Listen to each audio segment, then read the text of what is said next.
Guys, you're listening to Vol. We're in the game 4 of Equinox 2011. It's Empire against Beastmen.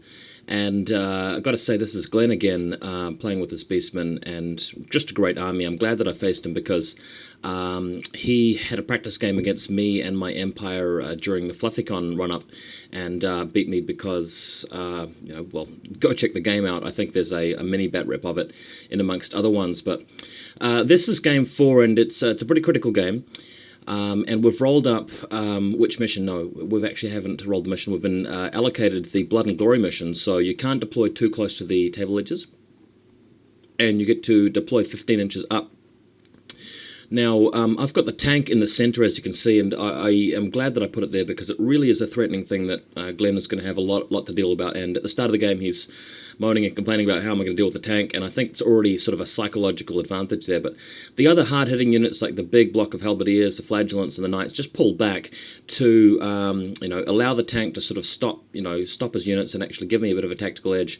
And the crossbowmen in the tower there with the wizard, with the tanks and the war machines in the back line. So when I was thinking about this game in terms of theory, I was thinking, man, this could actually be quite a tough matchup because he's got lots of sort of little hard to get at sort of fast-moving stuff like harpies and chariots and things. But after the deployment, I felt really comfortable because it looked like a really good setup. Going to the next photo, Glenn's army just painted, brilliantly. I can't really get enough photos of this guy's stuff, but he's got 6 Minotaurs with the BSB and the Doomball in his unit. Not quite the item loadout that I would have expected. If I start playing Beastmen one day and I have half a mind to, actually would be quite keen. I would equip them differently. His Doomball's got the Axes of Korgor and a 4+ ward save. Not too bad, but I'd definitely give the Ramhorn Helm the gnarled hide, heavy armor, shield, and whatever else I could to him. Because if he gets to pass his armor saves with the Ramhorn Helm, it's a strength 6 hit. The BSB's got the Ramhorn Helm, but only has a 3+ armor save, or maybe it was 2+, but he doesn't even have the reroll saves items, so I really would have swapped that loadout there. But that's quite cool. He's got 2 chariots there as well. One of them's a Tuskor chariot, and the other one's a Razor Gore chariot, or whatever it is. Next image, a better look at sort of my layout here where the war machines are. 2 cannons and a mortar sort of spread out fairly evenly. Really hoping to get a lot of shots off into his Minotaur unit and kill a couple of them and get some wounds on his characters as well after the lookout sir has been negated. And man, having a building there with the crossbows is just great. It means that the crossbows can survive a few combats and get a really good field of view with the crossbows, hopefully doing wounds on chariots and panicking harpies and things like that. Going to the next photo, really stoked to get the first turn, so the pistoliers move out here. And the point of doing that is to fire at long range at the chariot, and if the chariot charges me, I can flee, then rally, and then move out and shoot again. And that will actually slow down his chariot too by causing them to only move forward a short distance, whereas he would have gone a bit further had he not charged. If you see if you see how that works. Next image, that didn't actually work. So what you see in the next photo was Glenn's first turn, and he charges the pistoliers with the pig chariot, and the pistoliers roll an abominably low roll in 3 dice and get murdered. But that does give me the option to actually charge the chariot with the knights over and past them and avoid the Minotaurs, potentially. And the tank misfires and takes a single wound, which was really, really annoying because that limits its charge distance in the next turn, potentially. And the cannon's smoking a couple of Minotaurs, so a good way to start there, but the Minotaur's now rumbling forward along with the rest of his army. Magic not doing a lot in the first round. He's got a scroll there, so I think he blew his scroll first turn. He's only got a level 1 or 2 wizards, so really the game plan for him is to move forward and avoid magic. That's really Glenn's play style, but if I was to play Beastman, I'd definitely take a level 4 Bray Shaman Lord with shadows or possibly even beasts. Next image, now this is really decisive, as you guys can see. I chose to charge the tank and the knights into the Minotaurs because he had given me that option. So we hummed and hawed about, how best to actually arrange the combat, but this is what we turned out to have. And as you guys can see, with the knights and the tank charging, this could actually win me the game right away, because if the tank does enough wounds here, the Minotaurs are really going to lose combat by so much that they're going to be broken down and will run, especially if the knights can negate their ranks and everything like that. And the knights are just so well armoured that they should be able to survive enough wounds from the Minotaurs in return. Really good looking photo too, so take this in, guys. Knights, tank versus Minotaurs and two lords. The winner of this combat will win this game, there's no doubt about it. Going to the next photo though, what actually happens is the tank absolutely creams the Minotaurs, and between the tank and the knights, every single Minotaur is destroyed, so there's only two characters remaining, and the characters hack back at the knights. The Van Horseman Speculum Warrior Priest has actually managed to lock himself in combat with the Doom Ball, and several of the knights have been killed, but Glenn then rolls a double 1 on his break test, which was absolutely infuriating.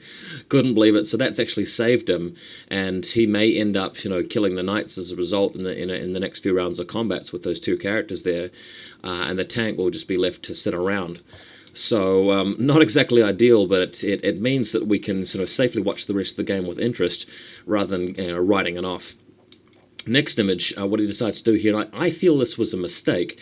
He charges the flank of the tank with his Gauss, and the reason why he did this is because he wanted to get extra combat res with the flank, charge, banner, ranks to help protect his characters. But really, this is only going to protect him for one turn, because then I'm going to flank charge him with my flagellants, and even if he causes the knights to flee, everybody's going to be stuck in combat with the tank, so nobody's actually going to be able to run down the knights, giving me a chance to rally and potentially keep the knights alive towards the end of the game.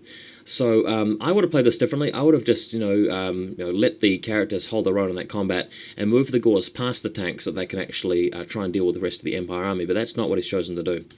So next photo, he does succeed in actually breaking the knights in combat, because the tank in its own turn can't do any damage, and there's tons of combat res in there, and of course the knights aren't actually able to get many wounds from the Gorbal BSB, and they flee. Because Minotaurs only pursue d6 inches, the knights manage to escape there, but they will be in a bit of danger with his chariot and his razor pig, or whatever you want to call it, the Pumba, as I like to call it, in the background.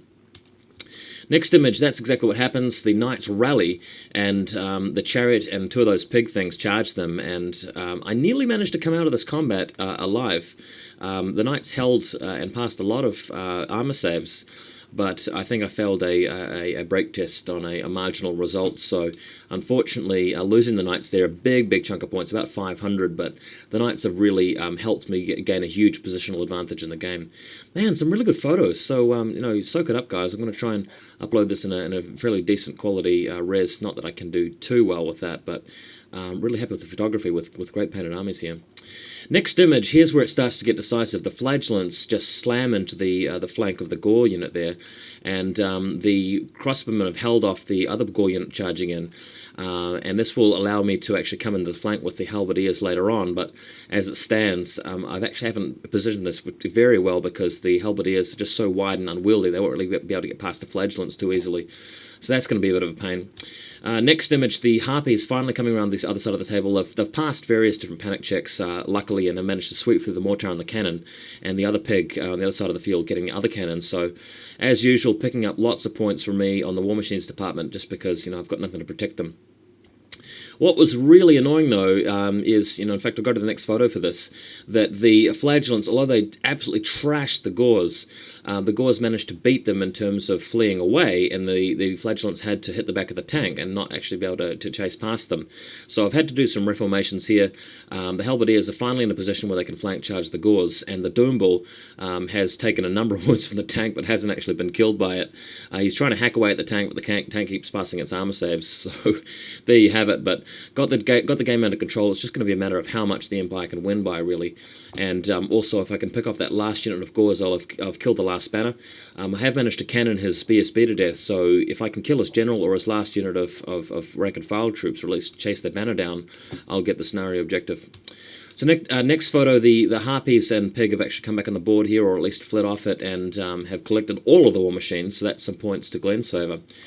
going on there. And next photo, what happens here is the Flagellants try to capture his remaining fleeing Gore unit with heaps of points. There's like 30 of them there, but he fled, keeping tons of points alive. At least I got his Shaman though. And the Halberdiers charge and run down the Gores, wiping out that banner and taking the game for me with the victory objective for Blood and Glory as well. So that was awesome. A big win to me, putting me really right at the top of the tables, probably facing whoever's coming first in the tournament next game. So watch out for it, guys. I'll be showing you that when I can. But sorry about the slow battle reports being uploaded. Got a lot of stuff on, so just be patient there.